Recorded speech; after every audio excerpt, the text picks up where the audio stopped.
एक गांव में एक किसान रहता था। उसका गांव के बाहर एक छोटा सा खेत था। एक बार फसल बोने के कुछ दिनों बाद उसके खेत में चिड़िया ने घोंसला बना लिया।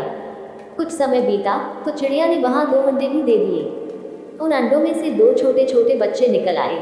वे बड़े मजे से उस खेत में अपना जीवन गुजारने लगे। कुछ महीनों बाद फसल कटाई का समय आ गया। गांव के सभी किसान अपने खेतों की फसल की कटाई में लग गए। अब चिड़िया और उसके बच्चों का वह खेत छोड़कर नए स्थान पर जाने का समय आ गया था। एक दिन खेत में चिड़िया के बच्चों ने किसान को यह कहते सुना कि कल मैं फसल कटाई के लिए अपने पड़ोसी से पूछूंगा और उसे खेत में भेजूंगा। यह सुनकर चिड़िया के बच्चे परेशान हो गए।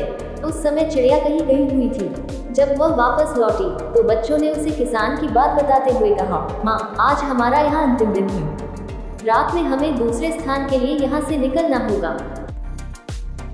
चिड़िया ने उत्तर दिया, इतनी जल्दी नहीं बच्चों, मुझे नहीं लगता कि कल खेत में फसल की कटाई होगी। चिड़िया की कही बात सही साबित हुई। दूसरे दिन किसान का पड़ोसी खेत में नहीं आया और फसल की कटाई न हो सकी। शाम को किसान खेत में आया और खेत को जैसे का तैसा देख बुदबुदाने लगा कि ये पड़ोसी तो नहीं आया।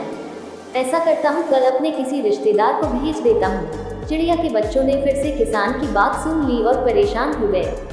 जब चिड़िया को उन्होंने ये बात बताई तो वह बोली, तुम लोग चिंता मत करो, आज रात हमें जाने की ज़रूरत नहीं है। मुझे नहीं लगता कि किसान का रिश्तेदार आएगा। ठीक ऐसा ही हुआ और किसान का रिश्तेदार अगले दिन खेत नहीं पहुंचा। चिड़िया के बच्चे हैरान थे कि उनकी माँ की हर बात सही हो रही है। अगली शाम किसान जब खेत आया तो खेत की वही स्थिति देख बुदबुदाने लगा कि ये लोग तो कहने के बाद भी कटाई के लिए आते नहीं हैं। कल मैं खुद आकर फसल की कटाई शुरू करूँगा। चिड़िया के बच्चों ने किसान की ये बात भी सुन ली। अपनी माँ को जब उन्होंने ये बताया तो वह बोली, बच्चों, अब समय आ गया है ये खेत छोड़ने का। हम आज रात ही ये खेत छोड़कर दूसरी जगह चले जाएंगे। दोनों बच्चे हैरान थे कि इस बार ऐसा क्या है जो माँ खेत छोड़ने को तैयार है। उन्होंने पूछा तो चिड़िया बोली, बच्चों, पिछली 2 बार किसान कटाई के लिए दूसरों पर निर्भर था। दूसरों को कहकर उसने अपने काम से पल्ला झाड़ लिया था, लेकिन इस बार ऐसा नहीं है।